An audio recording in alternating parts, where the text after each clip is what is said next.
یہ ایک سوال کیا گیا ہے کہ چھپکلی اور گرگٹ مارنا جائز ہے یا نہیں۔ بعض لوگ کہتے ہیں کہ چھپکلی اور گرگٹ مارنا ثواب کا کام ہے۔ کیا یہ بات صحیح ہے؟ اگر یہ بات درست ہے تو ان دونوں کے مارنے پر ثواب کیوں ملتا ہے؟ یہ بھی تو دوسرے جانوروں کی طرح اللہ کی مخلوق ہیں۔ جب دوسرے جانوروں کو مارنے پر ثواب نہیں ملتا تو پھر ان کے مارنے پر ثواب کیوں ہے؟ نیز کیا چھپکلی اور گرگٹ دونوں ایک ہی قسم کی مخلوق ہے یا الگ الگ؟ سب سے پہلے اس بات کو جان لیتے ہیں کہ چھپکلی اور گرگٹ یہ دونوں ایک ہی قسم کی مخلوق ہے۔ احادیث مبارکہ میں ان دونوں کے لیے وزغ کا لفظ آیا ہے، اور محدثین و فقہا نے بھی وزغ سے گرگٹ اور چھپکلی دونوں مراد لیا ہے۔ لہٰذا احادیث مبارکہ میں وارد ہونے والے اجر و ثواب کا اطلاق دونوں کے مارنے پر ہوتا ہے۔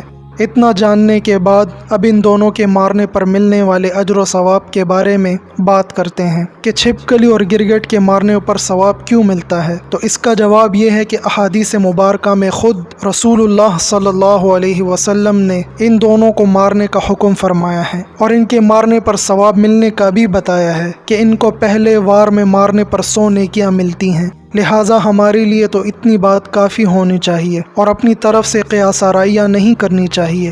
البتہ مختلف روایات میں غور کرنے سے ان کو مارنے پر ثواب ملنے کی مختلف وجوہات سمجھ میں آتی ہیں۔ ایک روایت میں آتا ہے کہ چھپکلی یا گرگٹ نے حضرت ابراہیم علیہ السلام کے لیے جلائی ہوئی آگ پر بھڑکانے کی نیت سے پھونک ماری تھی، لہٰذا نبی کی عداوت کی وجہ سے اس کو مارنے کا حکم ہے۔ ایک روایت میں آتا ہے کہ چھپکلی شیطان ہے۔ محدثین نے لکھا ہے کہ چھپکلی یا گرگٹ کو مارنے پر ثواب ملنے کی من جملہ وجوہات میں سے ایک وجہ یہ بھی ہے کہ یہ دونوں موذی جانور ہیں۔ یہاں یہ بات بھی واضح رہے کہ چھپکلی گرگٹ سے زیادہ نقصان دہ ہے، اس لیے کہ چھپکلی میں گرگٹ کی بنسبت زہریلا مادہ زیادہ ہوتا ہے۔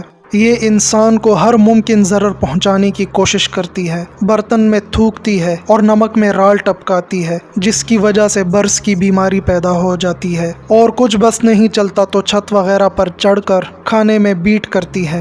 اس کی اسی طبی خباثت کی وجہ سے اللہ کے رسول صلی اللہ علیہ وسلم نے اس کو فویسق یعنی چھوٹے فاسق کا نام دیا ہے اور اس کے مارنے کا حکم دیا ہے۔ اور حدیث میں پہلی بار میں مارنے کا جو حکم دیا گیا ہے تو یہ اس کو جلد مارنے کی ترغیب کے طور پر کہا گیا ہے، اور ایک وجہ یہ بھی ہے کہ بسا اوقات اگر پہلی بار چھوٹ جائے تو پھر ہاتھ نہیں آتی، اس لیے اس کو بھاگنے کا موقع دیے بغیر ہی مار دینا چاہیے۔ اس لیے ان مذکورہ وجوہات کی بنا پر چھپکلی یا گرگٹ کو مارنا کار ثواب قرار دیا گیا۔